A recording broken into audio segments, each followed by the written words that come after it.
Dragon Age Origins, the genesis of a series currently wrapped in controversy. It's no secret that the latest sequel, Veilguard, is universally seen as a horrid addition to the series that I personally would describe as the epitome of woke garbage, soaked in the worst stereotypes one can imagine in millennial writing tropes, shitty attempts to hand-fist in current agenda progressive politics, and the complete removal of the combat style that made the series unique. While the combat made the older games slower in pace, emphasizing a more strategic play, this ultimately is what gave the series its personality and became a huge part of what many fans fell in love with while playing the series. I also have my issues with Origins sequels, Dragon Age 2 and Inquisition, but they fundamentally kept enough of the original gameplay and soul of the series that I overall could tolerate them. However, that's enough on that. Let's get to the issue at hand, Dragon Age Origins. The game was first released in 2009 for PC, Xbox 360 and the PlayStation 3. The game received critical acclaim upon its release, with praise mostly directed at its story, settings, characters, music and combat system.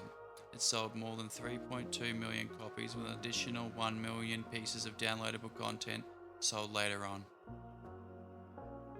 Dragon Age Origins is set in the Kingdom of Ferelden, one of several in the fictional world of Thedas. Creatures called the Darkspawn dwell within the Deep Roads, an underground highway system created by the dwarves many eons ago, deep beneath the surface of Thedas. Every few hundred years or so, the Darkspawn swarm the surface world in a movement known as the Blight. Ever since the first Blight, Thedas has relied on the legendary order known as the Grey Wardens to drive the Darkspawn back. And this is where the game begins on the eve of Thedas' fifth Blight, with your character's own origins decided by your choices in your character creator. The game begins as most RPGs do, with a character creator. The character creator is pretty run-of-the-mill, with a choice between the three races, humans, elves and dwarves, with either gender being available as a choice for each race. That being said, there is one unique thing that I do love about this particular take on the character creation system, and that's the option to choose your character's origins. Personally, I've always been a little biased with my builds in any fantasy RPG. Being a lover of heavy metal, beer and beards, it naturally led to me choosing a two-handed axe-wielding dwarf who later became clad in heavy plate armor, specializing in DPS. With a dwarf playthrough, you have two options. One of a more humble origins, or one from the very upper crusts of dwarven society as one of the three sons of the king. Being of commoner blood myself, I decided to be a castless dwarf from the impoverished parts of Orzammar. For a little context, Orzammar is one of the two remaining great tags of the Dwarven Kingdom in Thedas, and within it is a quiet, quaint little place called Dusttown. Your character is a thug working for a Carter crime lord. The Carter is basically the mob of the dwarven world within Thedas, and this is where things go from a simple, humble life of debt collection and rigged gambling setups to becoming the hero of Ferelden and ending the Blight.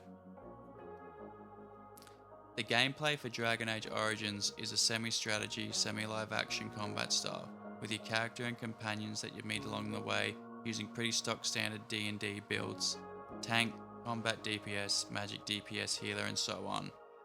The real fun comes in, however, when you manually operate your teammates. The AI for NPCs is always a pain in the ass, but especially in older games, so allowing you to manually get characters out of combat or cast certain spells when you want to is a huge advantage when the game becomes difficult further down the line. You also have the ability to pause the game and set spells and character movements before unpausing the game, giving the combat an element of a slower paced strategy game that I quite enjoyed. The levels of the game are a relatively standard dungeon crawler layout, with different visuals mixed in to avoid the game from becoming stale as you travel throughout Ferelden. I divide the game very roughly into four major parts. However, first I'll delve a little more into the plot, as it is heavily intertwined with the level's design. From here on out, spoilers by the way. Once you've finished the first part of the tutorial, which is entirely unique depending on which race and origins you choose in the character creator, you next become the leader of the Grey Wardens within all of Ferelden. Since I chose the Dwarf Commoner, your story leads you to being caught attempting to mess with an important celebration being held at the Proving Grounds. an area where elite warriors test their mettle against each other for honour and glory. Once caught in the ploy to rig the tournament, Duncan, an important leader and recruiter for the Grey Wardens, steps in and saves you from death and whisks you away to fight the blight that has begun to plague the land of Ferelden. Now, as far as tutorials and introductions go, Dragon Age Origins does this marvellously. You get a real feel for the combat and how it functions, while the world of Thedas is fed to you at a rate that does not feel overwhelming or forced in any way. You also get an understanding that life and death are normal things within this world. Even the important characters can have their lives ended suddenly and violently. With the fate of Ferelden in your hands, you next have to build an army to fight back against the Darkspawn Blight.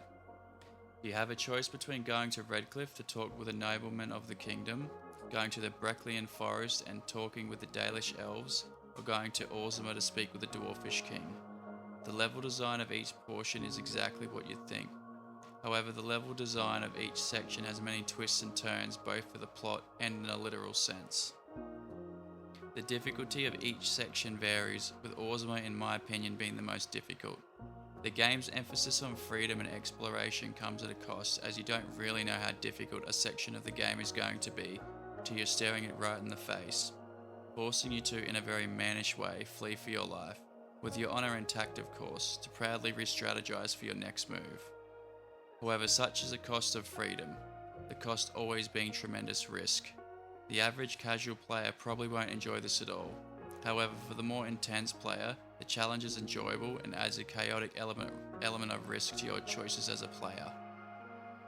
Next, the graphics and art style. This game is gradually closing in on 20 years at this point, so it's very much out of date, with nothing really sticking out in the graphics department. The art style, in my opinion, is pretty generic, with not much noteworthy observations. The game, however, does run great, with no bugs or issues, but the strengths of Dragon Age very much lie in the combat and personality, which, to be perfectly honest, is fine to me. I'm not here to be an artsy-fartsy elf worrying about how pretty things are. I'm here to swing a big bloody axe and slay some Darkspawn. Alright, the sound and music. The music in Dragon Age is honestly great, from the powerful mystic sounding score you're greeted by on the home screen, to the foreboding, dark and anxiety-inducing pieces used for the Darkspawn. The tracks were composed and arranged by Inon Zur, a big name within the industry, being involved in over 80 games, including Fallout 4 and EverQuest.